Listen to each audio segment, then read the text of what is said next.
quiero decir que eso es lo que nos explica un poco en Cataluña, ¿no? Frente a todo lo frente a todo lo nuevo, digamos, ¿eh? Y eso hay posturas de derechas y de izquierdas, o sea, hay unas posturas, no solamente es un discurso que frene, ¿no? O que frene o que intente separar, sino también es un discurso que intenta administrar lo nuevo para ir haciéndolo como nosotros. Y yo creo que el discurso, digamos, es un discurso que es mixto, es decir, no es absolutamente abandonar las señas de identidad del extranjero, sino que es aceptarlas, ¿no? Aceptarlas también, pero es como una especie de sinalagma, ¿eh? Tú aprendes lo mío y yo acepto lo tuyo también, ¿eh? Eso se ve en varias políticas, no solo la lingüística, me refiero, ¿eh? Pero bueno, de todas maneras, sé que es una explicación desde la administración pública, que siempre es más tendente a explicarnos y a legitimarnos, ¿no?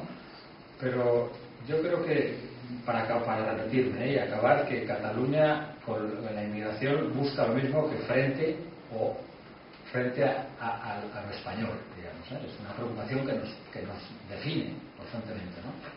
Claro, por eso para mí es tan interesante y me resultó fascinante, y debo decir que disfruté mucho más del análisis del contexto catalán que del madrileño.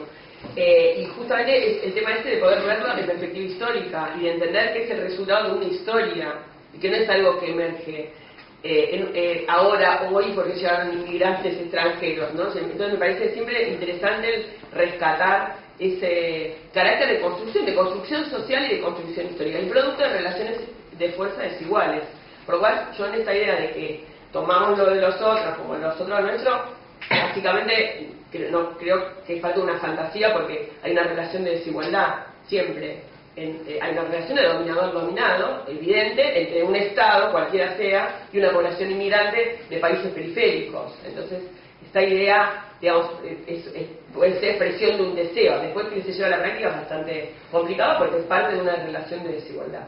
Pero a mí me parece, y aparte lo que me parece sorprendente es que en este caso mucha de la gente que trabaja hoy en día sobre inmigración extranjera en Cataluña ignora absolutamente todo este proceso anterior y todos estos discursos anteriores. Yo me he encontrado con mucha gente de aquí que no tiene ni idea de lo que escribió Van de Joss, ni Jordi Pujol, ni nada, y cuando yo hablo de eso vienen y me piden la referencia del libro porque no la conocen. Entonces, creo que justamente el enmarcar los procesos en un contexto, por supuesto, concreto, local, pero también el tema de la historia, ¿no? Es muy importante para entender los procesos y para no creer que es algo, y también para desdramatizar, porque para no creer que es algo que tiene que ver con ahora, nuevo, distinto, especial. Seguramente es especial, seguramente es distinto, pero tampoco es tan distinto, quiero decir. Me parece interesante eso, ¿no? Y creo que es muy bueno conocer esa historia, sobre todo la gente que trabaja estos temas. Sí, yo quería comentar una cosa y hacer una pregunta. Hacerlo desde donde yo trabajo, que es más los discursos, no propiamente las políticas públicas.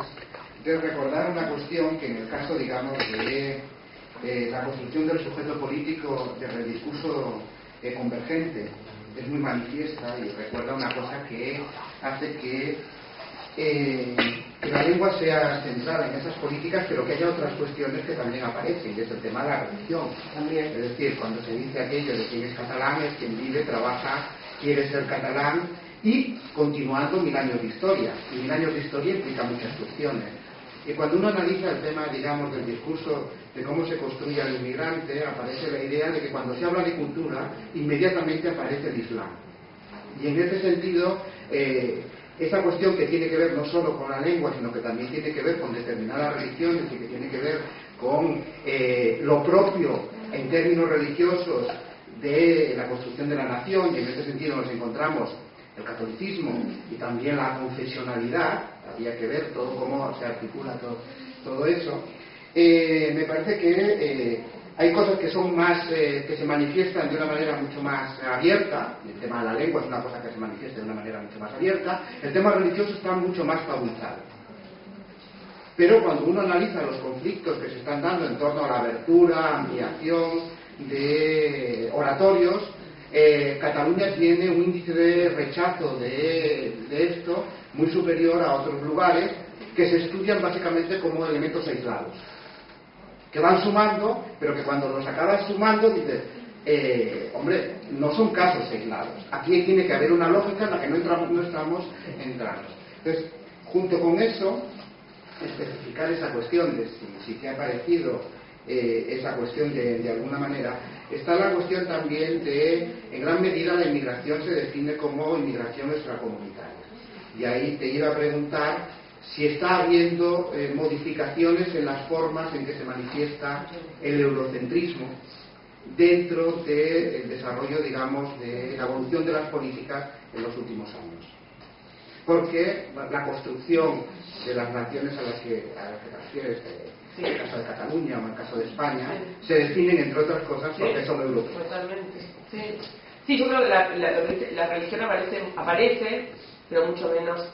De hecho, no aparece, por ejemplo, en un plan de integración, no aparece definida como un tema crucial. Después, en un montón de entrevistas y tal, aparece de forma. Y yo creo que eso, pero no solo, eso es algo que sucede en general en todos los países europeos, ¿no? Que la religión de pronto emerge como un tema crucial, ¿no? O sea, como que dentro de la migración lo que hace es revelar o poner en la mesa cuestiones que se creían superadas o que no eran tan importantes. Y yo creo que la religión aparece como un eje crucial en esta definición de quiénes son los integrables, digamos. Y el tema de religión es un eje fundamental en esta demarcación, y además porque está muy vinculado, y esto ya a nivel estatal es clarísimo, con la cuestión de nación. Si no vemos el tema de la ley de nacionalidad, la ventaja que se le da, la facilidad que se le da a los habitantes de América Latina y de otras ex colonias, pero no Marruecos, para el tema del acceso a la nacionalidad, me parece que ahí el discurso que sustenta esa diferencia es la similitud o asimilación y la cuestión del legado común y la historia común, ¿no? Que también había mucho para hablar ahí, ¿no? De qué legado común, el legado colonial, en fin, había tanto para decir esa idea de lo hispano, ¿no? Y ahí la religión es un eje fundamental, y esto incluso en la época con el gobierno del Partido Popular dicho expresamente. Lo que pasa es que ya en el momento de los documentos ya no aparece de una forma tan clara ese tema. Y después otra cosa, que la cuestión del europeo yo creo que está se ve en el tema de las políticas, digamos. El caso de España en ese sentido me parece que es muy evidente esto, ¿no? Y que sería interesantísimo poder estudiar, porque aquí es un país donde la comunidad, o sea, el grupo del Reino Unido, creo que es el cuarto lugar está ahora, el grupo de inmigrantes rumanos, me parece que Marruecos, Colombia, Ecuador, el Reino Unido. ¿A quién se le ocurre hacer política de integración de ingleses? A nadie. O sea, ¿quién problematiza la presencia de británicos en la costa de Andalucía que no hablan castellano, viven hace 30 años, no hablan una palabra? A nadie se le ocurre problematizar la presencia de esos migrantes en términos de integración. Y sin embargo, por ejemplo, no hablan ya ni catalán, ni castellano, ni nada. O en Alicante hay un grupo de noruegos que viven ahí, que luego se tienen que traer trabajadores de sus propios países, trabajadores sociales y enfermeras, porque no quieren que los atienda la gente del lugar. Y sin embargo, no es problematizado. O la presencia de hijos de esos migrantes que van a las escuelas, ¿no? Entonces a mí me parece que es un ejemplo clarísimo de cómo estas diferencias se viven o no como una posible amenaza o como algo que hay que corregir según sea el origen de esos inmigrantes, según sea el país. O mismo, me imagino que pasará una cosa similar, lo ignoro, pero habría que ver qué proceso se dio con la inmigración española o italiana en países europeos, cómo su cambio de categorización cuando pasan a ser ciudadanos comunitarios, seguramente eso habrá implicado un cambio en las políticas, ¿no? Países que tienen a lo mejor políticas enfocadas a grupos específicos, a las llamadas minorías étnicas, y creo que el discurso del europeo es uno de los lugares de referencia de la identificación, ¿no? Se habla desde Europa y desde, en el caso acá, Cataluña y Europa serían los lugares, ¿no? Entonces creo que es un elemento sí crucial en esta delimitación, el tema del catolicismo y el tema del europeísmo. Muy bien. Ya Si no hi ha cap més intervenció, ja donarem tancat aquest acte de presentació, que ha estat realment molt interessant. Obre molts debats paral·lels, no? Agraïm moltíssim la presència i tota l'explicació de l'autora, així com dels altres ponents, i el que és cert és que, bueno, jo m'he apuntat moltes coses, però realment hi ha dues qüestions que em preocupaven fa temps, i a partir d'ara em segueixen preocupant i hauré d'aprofundir, no? I jo crec que ha dit moltes coses l'autora, que és la que més sap del tema, perquè d'aquestes qüestions sempre el que es posa el seu tema de recerca és la persona que més sap, però deixa inquieta, no? I la importància sobretot dels marcs conceptuals i de les teories explicatives en aquest disseny de les polítiques i després la posada en marxa de programes concrets, recursos i de la gestió de la immigració en aquest cas, que és el que estem parlant, no? Jo crec que és molt, molt important en aquestes qüestions, no?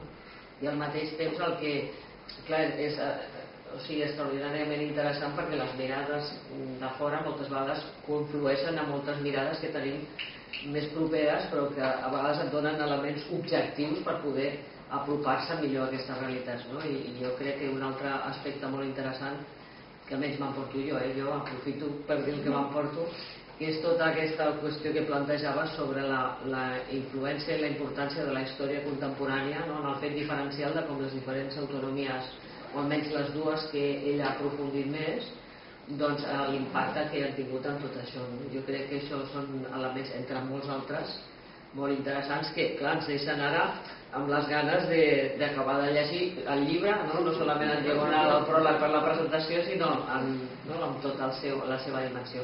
Doncs moltíssimes gràcies a tothom i esperem que hagueu disfrutat molt i res, fins una altra. Moltíssimes gràcies.